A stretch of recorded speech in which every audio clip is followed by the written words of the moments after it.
are you? Good, how are you? How was literature class? It was good. What did you guys learn? How to write a paragraph. Oh, very fun. I think you can write a paragraph now? The house. Professionals. Ah, the house. Okay, so today we are going to talk about two-step equations. But first we're going to review a little bit what we learned last week.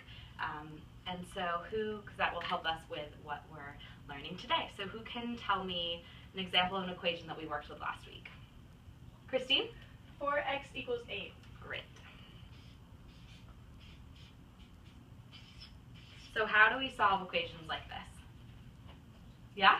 You divide by 4. Okay, and so which side do we divide by 4? Both sides? Both sides, good.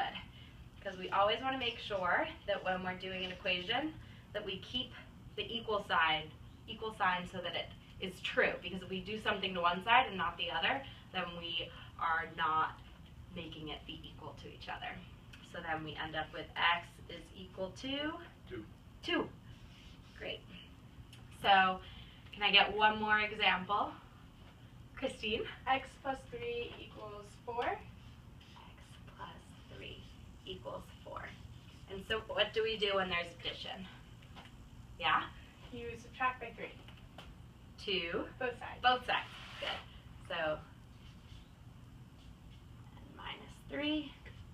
So we end up with x is equal to 1. Great.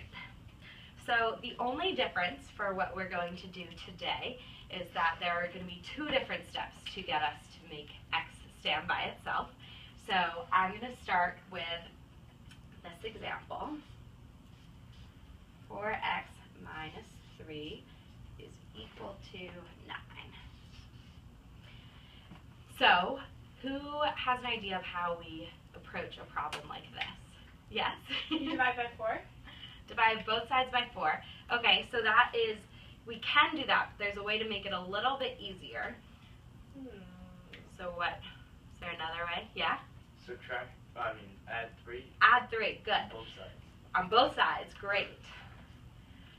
So the reason that we add 3 to both sides first is so that we don't have to divide this 3 by 4, because we have to make sure that it carries to the whole equation. So we want to do the adding 3 to both sides. So we end up with 4x equals 12. Okay. And then what's our final answer?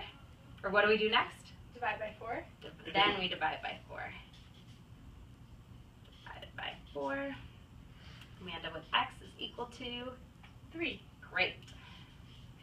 So just remember for the next one that we want to start on the outside and work our way in.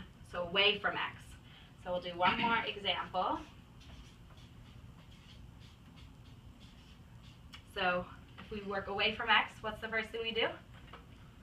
Subtract 5. Subtract 5. Perfect. And minus 5 on this side. Then we get. And then what do we do? Multiply by 2. Perfect.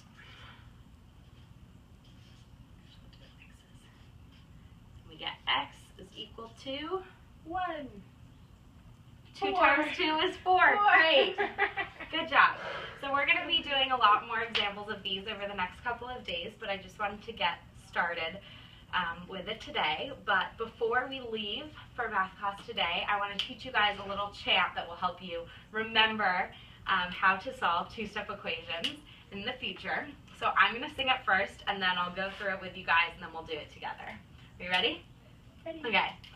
Two-step, two-step. Whatever you do on the right, do on the left. Two-step, two-step. Start away from x and work your way in. X should be alone at the very end. Right? So that first part was whatever you do on the right, do on the left.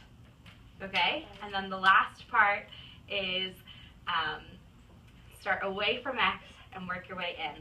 X should be alone at the very end. Can we do it together? Yes. Great. Two-step, two-step.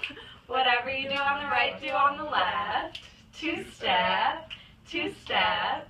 Start away from x and work your way in. X should be alone at the very end. Great job, guys. Thank you so much.